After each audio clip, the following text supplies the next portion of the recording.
আজান হইলে মসজিদে যায় না, বিড়ির বাসায় চুমা মারে, কথা কর না, বিড়ির বাসায় চুমা দেয়, ওই চার দোকানে বইয়ে ওরে বাবা মশলা যে দেয়, এ দেশের বড় আলেম, বড় বক্তা, বড় মুফতি, কথা কর না, ঠিক না বেটি? এই হুজুর এই আসছে, ওই হুজুর ওই আসছে, ওরে কোন হুজুর ছাড়ে না, কোন ইমামের পিছনে নামাজ হয় না, দেশে মানুষ নাই। ওদিকে খায় কি, কথা কর না, খা কুত্তরে দিয়ে দেখেন খাইবি নি, যেটা কুত্তা খায় না এইটাও খায়, আর কোন দেশে মানুষ নেই। তুমি ওর শুনতে আছো, আমার গালি দাও, তুমি ওর শুনতে আছো, পালাইয়ে দাও, আজ মাহফিলে আইও না, আমার মতো মানুষের করার কিছু নাই, কিন্তু কত ক্ষমতা আছে কিয়ামতে ফালাইও। আমার মাওলা কাউজুহুই ইয়াউমাইজিন খাশিয়া, কিয়ামতের ময়দানে এমন ভয় পাইবে, ভয়ের চড়ে কপালটা মাটির লাগে লাগিয়ে যাইবে, ফেরেশতারা খেদাইবে যাইবে না, এরপর মারবে বুড়ের লাথি, এইবার গোল শুরু করবে, কয় আল্লাহ তো যায় না, গায়ে বল নাই, কয় শিকল লাগা। সীমাহুম, আমার কথা না কিন্তু কোরআনের কথা, সীমাহুম ফায়ুখাযু বিন-নাওয়াসি ওয়াল আকদাম। মুসলমানের সন্তান এই জায়গায় কতগুলো চুল রাখে, পিছন দিয়ে কামাই, দুই সাইড দিয়া আছে না নাই? আছে। আপনি সবুজ পাগড়ি দেন, আপনি মসজিদের কোন ওর থেকে আপনার পোলার খবর দেখছেন, চেহারা আছে না নাই এরকম? হ্যাঁ, এই সামনের চুলে জুটিটা রাখেন, সমস্ত নবীদের আদর্শ, সাহাবাদের আদর্শ, যারা বাবরি রাখছে পিছনে, সামনে কোনোদিন রাখে না। ইহুদি খ্রিস্টানের আদর্শ সামনে দিয়ে জুড়ি রাখতো, এই জন্য আল্লাহ কইছে ফেরেশতারা ধরবি ওর সামনের চুল, সামনের চুল লম্বা বলাই খবরে যাইও, বুঝবা না মজা। আর সামনের চুল ধরিয়ে কল্যাণের জায়গা থাকবে তো বুড়ইয়া, কখন মাটিতে লাগিয়ে থাকবে, কোরআনের কথা, ধরিয়ে কল্লা জায়গা জাগাইবে। আর কয় পিসের পাও ধর, পায়ে পা গোড়ালি পিস করে দিয়ে ধর, ধরে শীত করিয়া ভাস কর, শীতে কি বাজা যায়? কথা কিন্তু কোরআনের, মানা না মানা তোমার ব্যাপার। এই কোরআন হাদিস পড়ার কারণে ওলিয়া উলিয়াদের ইতিহাস খুঁজলে দেখা যায় নিজেকে নিজে ভুলিয়া যাইত, নিজেকে নিজে মাটি হইয়া যাইত। আল্লাহ দুনিয়াতে যত অপমানিত হওয়া দরকার করো, দুনিয়াতে যত ছোট বানানো দরকার বানাও, দুনিয়াতে যত কান্দানো দরকার কান্দাও, কিন্তু মরার পর এই আযাব সহ্য করা সম্ভব না। যার কারণে সমস্ত ওলিয়া উলিয়াদের ইতিহাস কানতে কানতে অন্ধ হইয়া কবরে গেছে। সাহাবায়ে আজমাইনদের ইতিহাস পাওয়া যায়, অধিকাংশ সাহাবারা কানতে কানতে অন্ধ হইয়া কবরে গেছে, ঠিক না ঠিক?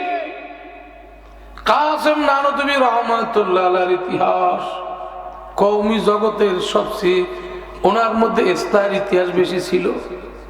নিজে বুঝতো না আমি এত বড় আলেম, কোনদিন নিজে বুঝতো না। উনি এক মসজিদে গেছে একদিন মাগরিবের টাইম, এখন ওই মসজিদের আবার ইমাম সাহেব ছিল না।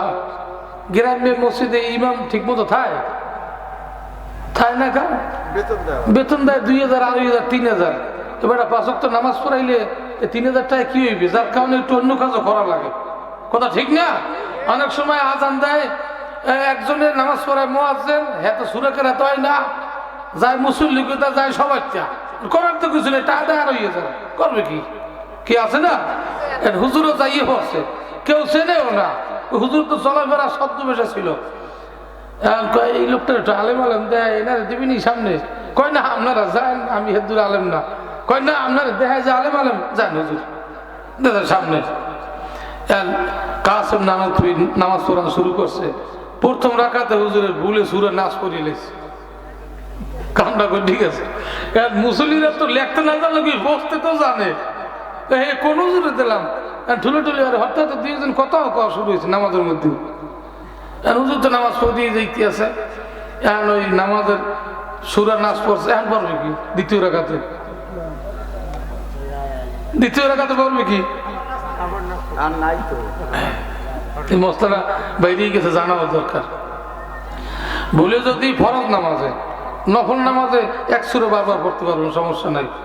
ফরজ নামাজে ইমামতির সময় ভুলে যদি শেষ সুরাটা বাইরেই যায় তাহলে নামাজ মাকরু হবে না, কোনো কিছু হবে না, সৌসদা দেওয়া লাগবে না, তার আগের সুরাটা পড়বেন। কথা ক্লিয়ার? তার আগের সুরাটা, সুরা নাচ বেরিয়ে গেছে, আর তো সুরা নাই, কিচ্ছু হবে না, সৌসদা দেওয়া লাগবে না, তার আগের সুরাটা পড়বেন। ভুলে ইচ্ছে করে পড়া যাবে না। তো হুজুর দ্বিতীয় রাকাতে, আর হুজুরের কি ইচ্ছে করে পড়ছে না ভুলে ধরছে, আবার দ্বিতীয় রাকাতে সূরা ফালাক, কারে আল্লাহ খাইছে, আবার আর এক ভুল হয়েছে। কেউ কথা কয়, কেউ কয় কোন হুজুরের দিলাম, এত হুজুর না, এত মৌলবী না, বিভক্ত। হুজুর নামাজ পড়াই ইতিহাস, নামাজ পড়াই সালাম ফিরেছে, আর কয় হুজুর আপনার যে নামাজে ভুল হয়েছে, ভুল তো আমার হয়েছে, আপনার তো কথা কইছেন কেটে কেটে আর জায়গাইছে, আপনার নামাজ আবার পড়েন। নামাজ তো আপনার কয় নাই, কথা আমরা পড়লাম, আমনে আমার তো হয়ে গেছে, আমার তো হয়েছে, যারা যারা কথা কন না হ্যাঁ কথা হয়েছে, কয় না আপনার এই ভুক্ত হয়ে কাজ হইবি না। তা কি করবো? ওই ভক্ত জানতে যাবো বড় হুজুরের কাছে, দেওবান মাদ্রাসা দেখতে হইবে। কয় কারে? ওই দেওবান মাদ্রাসার বড় হুজুর যিনি হেরে কইতে আছে, যিনি নামাজে ভুল করছে হেরে কইতে আছে, কয় আপনারে ভক্ত মানি না, দেওবান দে বড় হুজুরের কাছে যাবো, এই দেশে বড় হুজুর, আপনার এই ভক্তের কাজ হইবে না। কয় আমি ভক্ত দিলাম, নামাজ হয়েছে, ভুলে শেষেরটা পড়লে পরের রেখাতে আগেরটা পড়লে নামাজ হয়, কয় না আপনার ভক্ত মানি না, বড় হুজুরের দ্বারা যাবো। কয়টা যাইও, হুজুর চলে গেছে, হুজুরে যাইয়া তার রুমে ঢুকছে, এর মধ্যে আইছে ওই হুজুরের খাদের, হুজুর অমুক এলাকায় দিয়া বেশ কয়েকজন একটা তাড়াহুড়া খুব, আপনার কাছে কি মশলা লই আইছি, হুজুর একটু মিষ্টি আসিতেছে, ব্যাপার তো ওরা জানে না, হুজুরকে আইতে দাও, আইতে দাও। আই কয় কই বড় হুজুর কই?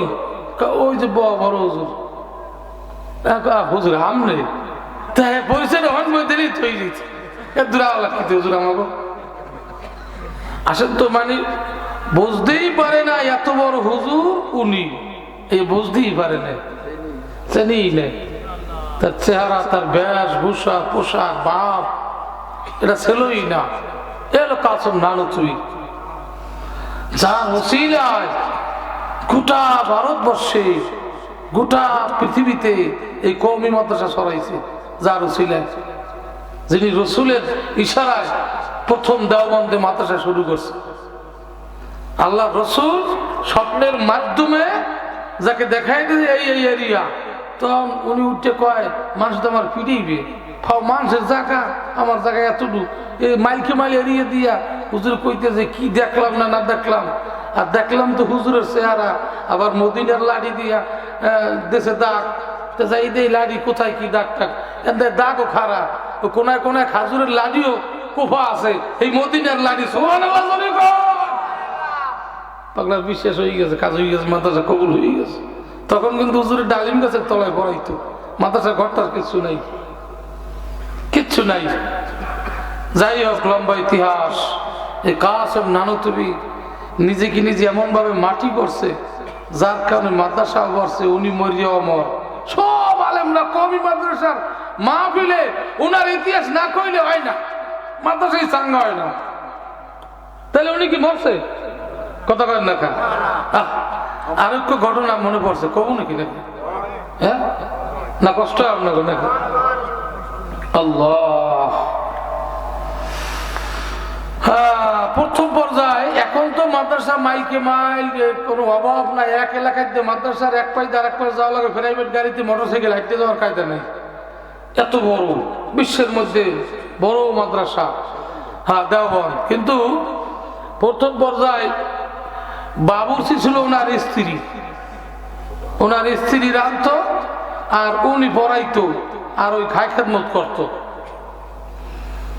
কারণ শিক্ষক টাকা দিয়ে যে বাবুর্চি রাখবে এই ক্যাপাসিটি ওনার নাই, ওনার অভ্যাস ছিল কারোর কাছে চাইতো না, কারোর কাছে চান্দা টান্দা চাইতো না, এত মাদ্রাসাটা করলেই চান্দা চান্দা, এরপরও তো হয় না। কিন্তু উনি ওই নিজের গাইডের টাকা দিয়ে মাদ্রাসা করতো, যা আছে ওই খরচ করতে করতে করতে করতে পকেটের টাকা শেষ, ক্যাশপাতি। এখন কয় কি করবো, এখন খালি আল্লাহকে কাম দেয় আর কাম খোঁজে, কাম করে এই কাম করে যে পয়সা পায় সেই ঘুরে ঘেরার খাওয়ায়, তিন ফেলে এই খাওয়ায়। ইতিহাস তো আপনারা জানেন। তো এখন একদিন হুজুররা কয়, হুজুর কালকের থেকে তো খানা টানা কিছু হবে না, কিচ্ছু নাই ক্যাশে, আমাদের এখানে কিচ্ছু নাই মাদ্রাসায়। কত অপেক্ষা করতে থাকো আর আমি কাজ খুঁজি।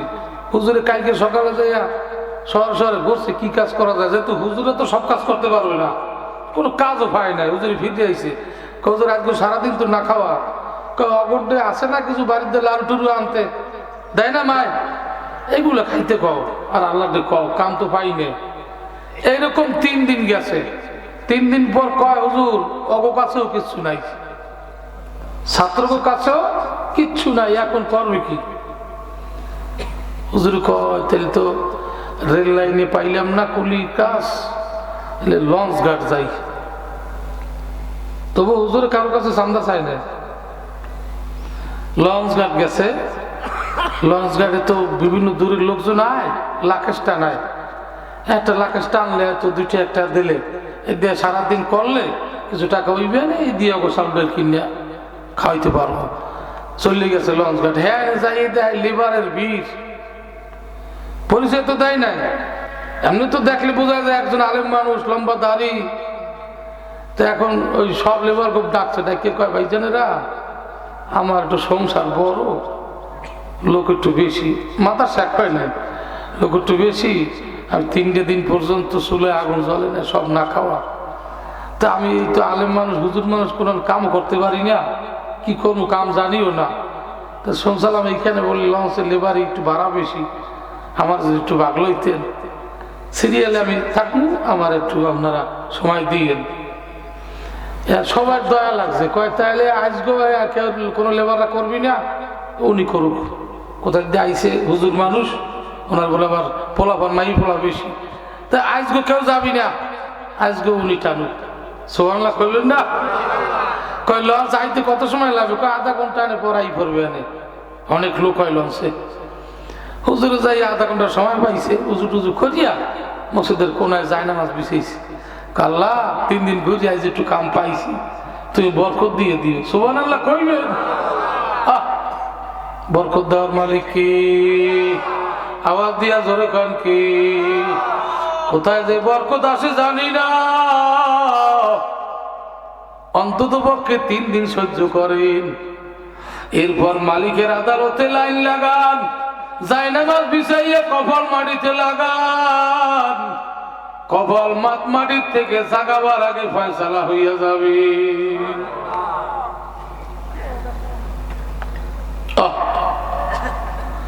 যে টাইম হইতে না হইতে হুইসেল দিছে, লঞ্চ ঘাটে আওয়ার আগেই তো হুইসেল দেয়, হুইসেল দেয় না?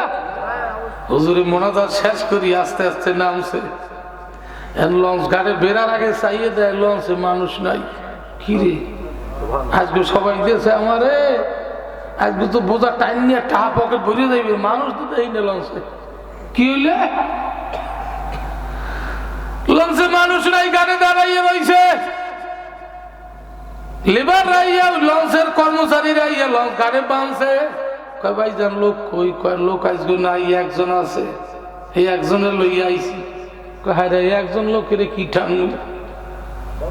যাক মাওলা তো সব দেখতে আছে, মাদ্রাসাও মাওলার, আমিও মাওলার, না খাইয়াছে না বার লোক শিশুরা তাও আমার মাওলার। শুনি কর আল্লাহু আকবার। খোদা তোমায় ডাকতে জানি না, ডাকার মতো ডাকলে খোদাই কেমনে শোনে না। আল্লাহু করিম, আওয়াজ দিয়া কান আল্লাহু আকবার। একটা লোক আইছে, লাকেশ 2টা, ব্রিফকেস 2টা, আর হাত ব্যাগ একটা। গেড়ে আইতে না আইতে কয়, এ তোমাকে লেবার কই? পারি না তো, হাতত ব্যথা হয়ে গেছে। উনি তো অপেক্ষায় আছে, একজনই পাইছে আর পায় নাই। কয় আসি আমি ভাইজান, আউগান আমি আইতে আসি। আরে আল্লাহ দাঁড়িয়ে হুজুর, কোন হুজুর? আরে বুড়ো মানুষের হাতে টানামু। কয় না না, আমি লেবার, ভয় নাই, আমার শক্তি আছে। দেন লেখা লাখের 2টা দেন। একটা হাতে লইছে, একটা কান্দে লইছে, একটা মাথায় লইছে, একটা হাতে লইছে। কয় ভাইজান যাবেন কই? কয় এদিকে যাবো। যেদিকে দেখাইয়া দেয় এদিকে হুজুরের মাদ্রাসা। সোহান একটু কইবেন নিজের যাক, বাড়ির দিকে যাইতে আছে, আমাকে এলাকার কাছাকাছি যাইবে মনে হয়। তা আমার একটু বাড়ি যাইতেও সুবিধা হইবে, যাক যাইতে। এখন কয় ভাইজান আপনি আগে আডেন, আমি পিছিয়ে আডি। কয় না, এটা হবে না। কয় বুঝবেন না, লাখেজের মধ্যে দামি জিনিস, সুতরাং আপনি আগে আডেন, আমি পিছিয়ে আডি, লই ফলাই টলাই যাইতে পারেন। কয় না ভাইজান, আমি কোন সময় মানুষের আগে হাঁটি না, আমি সব সময় পিছিয়ে থাকি, আমি পিছের মানুষ। আপনি আগে হাঁটেন, আর কোথায় আপনি যাবেন আমি পথ তো চিনব না, সুতরাং আপনার পিছিয়ে পিছিয়ে যাবো। আমি শপথ করিয়া কইলাম আমি চুরি করব না, আপনি আমার আগে হাঁটেন, কারণ আমি তো আপনার সাথে যাব, আমি তো পথ চিনব না। আপনি কোন বাড়ি যাবেন সেখানে আপনার পিছিয়ে পিছিয়ে যাব। লাখেজের মালিক হাত ব্যাগ নিয়ে আগে হাঁটতেছে, আর হুজুরের মাথায় একটা লাখেজ আর একটা তার হাতে। মাঝে মাঝে পিছের দিকে চায়, হঠাৎ করে চাইয়া দেখে তার মাথার লাখেজ মাথায় নাই, মাথার থেকে 2 হাত উপর থেকে যাইতে আছে। কিরে ব্যাপার কি? মানুষটা তো মানুষ না, কার কাছে আমি লাখেজ দিছি? আল্লাহু আকবার, জীবনে তো দেখি নাই। মাথার উপর থেকে শূন্য ভরে লাখেজ যাইতেছে। দাঁড়াই গেছে, হুজুর দাঁড়া, আমি বুঝি বেয়াদবি করছি? আপনি তো সাধারণ মানুষ না, আপনি কে? পরিচয় দেন। কয় আমি একজন কুলি। আপনি যাইবেন কই? সেখানে আমি আপনারে পৌঁছাইয়া দিয়ে আসি, তারপরে পরিচয় হবে। বলেন আপনি যাইবেন কই? দেখতেছে হুজুরের ওই বাড়ির দিকেই রওনা। কয় ভাইজান আপনি যাইবেন কই? কয় আমি যাবো দেওবন্দ মাদ্রাসায়, কাসেম নানুতুবির বাড়ি। জোরে কয় আল্লাহু আকবার। কয় জায়গা যাইবেন কা? কয় 3 দিন পর্যন্ত রাত্রে আমারে নবী ঘুমাইতে দেয় না। সুবহানাল্লাহ। আমি ঘুমাইনি, বিশ্ব নবী আমার স্বপ্নে আমার লাগে দেখা দেয়, আমার বাড়ি অমুক দেশে। জোরে কয় আল্লাহু আকবার। যেই রাত্রে ঘুমাইয়া ভরি নবী আমারে দেখা দেয়, আমার কাসেম নানুতুবি এতিমদেরকে নিয়ে, ছাত্রদেরকে নিয়ে না খাইয়া রইছে, তুই এখনো বইয়া রইছ, 2টা লাখেজ ভরিয়া টাকা লইয়া যা। 3 দিন পরে আমারে খুব পোশাক দিতে আছে, যার কারণে আমি লঞ্চ একটা রিজার্ভ লইয়া ওই কাসেম নানুতুবির বাড়ি মাদ্রাসায় রওনা হইছি। 2টা লাখেজ ভরা টাকা। পরিচয় দেয় না, কই আমি ওই মাদ্রাসার একটা খাদেম, সুতরাং ভয় নাই, আমি জিন না ফেরেশতা না, আপনি আমার সাথে চলেন। আরে লোকটা কোনো লেবারও ভয় না, রাত হইয়া যায়, যাওয়াও লাগবে। কই তাই একটা লাখেজ আমার কাছে দেন, আপনার কষ্ট হয়? কয় না, লাখেজ 2টা তো আমার কাছে আছে, আপনার হাত দেখো আমার কাছে দেন। আল্লাহু আকবার। কিন্তু হুজুর আব্বার ছিল মাদ্রাসার আগের গেটের আগে, আধা কিলো দূরে যাইয়া হুজুরে চলে যাইতো। কইতে আপনি নেন, কেন? পরিচয় পাইয়া যাইবে। আধা কিলো দূরের থেকে লাখেজ টাকেজ থুইয়া হুজুরে কয় এখন আপনি যান। আমি কেমনে যাবো? লোক তো নাই। কয় একটু দাঁড়ান, এখানে লোক পড়াই দিতে আসি। হুজুরে মাদ্রাসায় যাইয়া ছাত্রকে পড়াইয়া দিয়েছে, অমুক জায়গায় একটা লোক আছে, 2টা লাখেজ নিয়া যাও, নিয়ে আসো। পাগলায় লাখেজ নিয়া আর মাদ্রাসার গেটে ঢুকিয়া কয় তোমাকে বড় হুজুর কই? কাসেম নানুতুবি কই? ওই যে হুজুরে আমাদের অফিসে বসা। যাইয়া দেখে যেই লোকটারে দিয়া লাখেজ টানাইছে, যেই লোকটারে কুলি মনে করছে, সেই বড় হুজুরের গদিতে বসা। সুখের বাড়ি সারিয়া খপ করিয়া ফজুরে ধরাইয়া ধরছে কান্দে আর গা হুজুর আমার বেয়াদবি হয়ে গেছে মাফ করিয়া দেন কয় শুনিয়া রাখো বাবা তোমারে 3 দিন যেই ব্যক্তি ঘুমাইতে দেয় না সেই ব্যক্তি 3 দিন আমারও ঘুমাইতে দেয় না আমারে ঠিকানা দেয় কাসেম নানা তুমি এতদিন রেলগাড়ির কুলিগিরি করছো এখন করা লাগবে লঞ্চ গাড়ে জোরে গান আল্লাহু আকবার তারা চক্ষু বন্ধ করলি মদিনার লাগে লাইন হইয়া যায় তুমি আমিও মানুষ তারাও বন্ধু মানুষ একটু অল্প স্বল্প আমল করলি ওরে গল্প ওরে বাপ একটু আলেম হইলি হ্যাঁ বাপের ঠেলায় কাইবে এক জায়গায় গেছি আমার আগের বক্তা এই যে হইয়া রইছে মাথা টেপে ভাও টেপে একটু সালাম দিছি উত্তরও দেয় নাই কি হইলে আমার অবস্থা ভাবের ঠেলায় বিদিক সব আর এত বড় আলেম যার সাথে নবী চোখ বুঝলি নবী সাক্ষাৎ করে স্বপ্নে যার সেজদা কবল মাটিতে লাগার সঙ্গে সঙ্গে আরশ কাঁপিয়া যাইতো তাদের জামাই ছিল তালি রাস্তায় হাঁটলে মনে করতো যেন একটা ভিক্ষুক কেউ সাথে পরিচয় দিত না কুলিগিরি করতো মানুষের খেদমত করতো কাসেম নানুতুবির ইতিহাসে পাওয়া যায় কোন বাড়ি যদি দাওয়াত দিত খাওয়ার জন্য ওই বাড়ি কিছু না কিছু কাজ করিয়ে আসতো সুবহানাল্লাহ জোরে খান আরো জোরে খান হ্যাঁ দাওয়াত দেশে গেলে যাই দোষ দৌড়ি একটু বাপ দেখাই বিছান ভালো হয় না খাওয়ান ভালো হয় না এটা হয় না ওটা হয় না যে বেটা দাওয়াত দেশে হাড় ভাঙ্গা পরিশ্রম করছে আপনার একটু ভালো খাওয়া কত কান না কা কাসেম নানুতুবি যেই বাড়ি দাওয়াতে যাইতো ওই বাড়ি একটা না একটা কাজ করতো গোপনে করতো দেখতো আউলিবেলার একটা এই সুবরি খোল ভরি আছে ওইটা উঠেই দিয়ে আসতো বাথরুমে যাই ঢুকতো বাথরুমটা না দরজা আটকাই কেউ না দেয় বাথরুমটা সাফ করে থুইতো একটা না একটা করতোই খাতুমরে বলতো ভাই এই বেটা কি কষ্ট করে টাকা পয়সা ব্যয় করে আমাকে খাওয়াইবে কি জন্য খাওয়াইতেছে এর বিনিময়ে আমাকে কিছু দিতে হবে না কিছু না কিছু করিয়ে যাইতে হবে আর না হইলো নিজের প্লেটটা এমন কায়দায় ধুইয়া দিত যেন মহিলাকে ধোয়া না লাগতো এমনি এমনি হয় নাই আমরা এই আমল কয়জনে করি কি কতক্ষণ আছে আছে কতক্ষণ নাকি আছে নামাজতে বেসতে যাইবেন না এই চিন্তা করছেন নামাজতে বেসতে যাবেন নামাজ বেসতে যাবি নামাজ হয় কার কার কজনের নামাজ হয়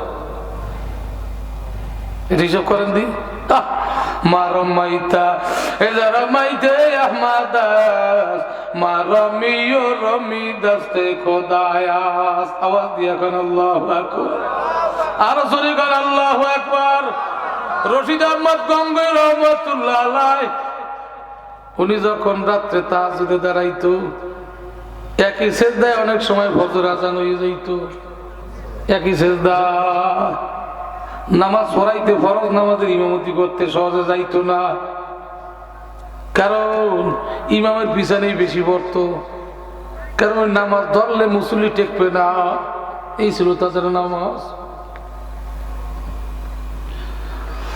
আমাদের মাওয়ার এবার সদস্য হুজুর আর উপর হলে হাফিজ হুজুর এই দুই হুজুর হইল এক শায়েখের মুরিদ থানভী রহমাতুল্লাহ আলাইহি একটু ঘটনা কই কিছু বুঝি খালি অস্ত শুনি নিজের দিকে তাকাই কি আমল করি আমরা কি আর হেরা কি এই দুই হুজুরে থানভী রহমাতুল্লাহ আলাইহির মুরিদ হইছে রোজার মাসে এরা এরা এই সদর সাহেব নাম করলে সবাই ছেড়ে না কথা কয় না হাফিজ হুজুর নাম করলে সবাই ছেড়ে না হইছে কেমনে হাফিজ হুজুর কেমনে হইছে এটা হাফিজের অভাব ওনার হাফিজ হুজুর কয়কা রমজান মাস আইছে তারাবির সময় সবাই হাফেজ খোঁজে এক এলাকার লোক আইছে কয় হুজুর হাফেজ দিয়েন না সূরা তারাবির এক ছাত্র দেন আপনার মুরিদ দেন এনা আলেম পায় না পাইছে হাফেজ হুজুর এত হাফেজ কয় বেটা ভালো মানুষ পাইলে খারাপ তো নাই কেন হাফেজে পাইছি তোর সূরা তারাবি পড়াইবি হাফেজ নেই হাফেজ হুজুরে পাইছে হেরে গেছে এর লাগে সবর সঙ্গে হিসাবে সাথী হিসাবে দিয়েছে সদস্য হুজুরে, তোমরা দুইজনে অমুক এলাকায় নামাজ পড়বা, তবে খবরদার সূরা তারাবি কইলুম, খতম তারাবি না। সদস্য হুজুরের পিছে কানে কানে কইছে প্রথম দিন যে ভাই মোহাম্মদুল্লাহ সূরা একটু লম্বা ধৈর্য। হুজুরি কয় বুঝছি, শামসুল হকের একটু কোরআন শোনার মজা বেশি, আর তোমার একটু পড়তে ভালো লাগে। কাইলুকে তোমাকে চাকরি অমুক মসজিদে, যেখানে নির্জন একটা জায়গায় অল্প কিছু মুসল্লি আছে, আর রাত জাগে সারা রাত। ওই মুসল্লিকে মধ্যে এমন মুসল্লি আছে সারা রাইতে দুই রাগাতে রাত শেষ করে। তোমাকে নামাজ ওই জায়গায় কয়েন পরামুখী দিয়া কয় এক এক রাইতে এক এক খতম, যাও এক এক রাইতে এক এক খতম করা লাগবে। খেলাটা বাজাইছে কিরকম? ও মোহাম্মদুল্লাহ হাফিজি, মুসল্লি যদি কেউ না থাকে শামসুল হককে মুসল্লি বানাই দিলাম, পড়ায় না জানো, খেয়াল রাখো। এইভাবে 30 দিনে 30 খতম পড়াইয়া ছাড়ছে। তাহলে রাইতে ঘুমাইছে কোন সময়? কথা কর না খা, হ্যাঁ ডেলি দেড় ভাড়া পরে এই তো ওর সর্বনাশ। মুসল্লি অর্ধেক কোথায় না, হাফিজ হুজুর এমনি এমনি হয় না, ডেলি এক খতম পড়াইছে খারাইয়া। আবার পিছে শামসুল্লাহ ফরিদপুরি দাঁড়া করাইয়ে মুসল্লি বানাই তুইছে। তাও এই গো নামাজ আর মগু নামাজ কেমতে কি দিয়ে জামু কি দিয়ে বেসছে, কথা কর না। খেদমতে খোদা মেলে, কথা কাঞ্জরি। এবার হাদিসটায় আসি, বুখারী শরীফের হাদিস। আল্লাহর নবী কয়, সাহাবায়ে আজমান আবি মুসা আশআরী রাদিয়াল্লাহু তাআলা আনহু থেকে বর্ণিত, এক শ্রেণীর সাহাবারা আইসা কয়, হুজুর ইসলামের মধ্যে কোনটা উত্তম? বেশি কিছু পারবো না, অল্প শিখাইয়া দেন, কোনটা সবচেয়ে ভালো? আল্লাহর হাবিব কয়, মান সালিমাল মুসলিমুনা মিন লিসানিহি ওয়া ইয়াদিহি, মুসলমানের মধ্যে ওই ব্যক্তি সবচেয়ে উত্তম যার মুখ এবং হাত থেকে মানুষ নিরাপদে থাকে। এক নম্বরে কইছে কি? কন 2 নম্বরে হাত। আগে কিন্তু মুখ কইছে, হাত দিয়ে মারার চেয়ে মুখ দিয়ে মারলে কইল যে আঘাত বেশি লাগে। অনেক সময় কয় তুই এর চেয়ে আমার 2টা জোতা দিয়ে দিতি, কয় না তুই যা কইছ এর চেয়ে তুই আমার 2টা জোতা মারতি তো আমি কষ্ট পাইতাম না। এই জন্য বলছে আগে বলছে মুখ, তারপরে হাত। নামাজের তো অভাব নাই, মুসল্লির অভাব নাই, ওরে দরবেশ, কিন্তু তার হাত এবং মুখ থেকে মানুষ নিরাপদে নাই। কথা কন না, ঠিক না? ঠিক।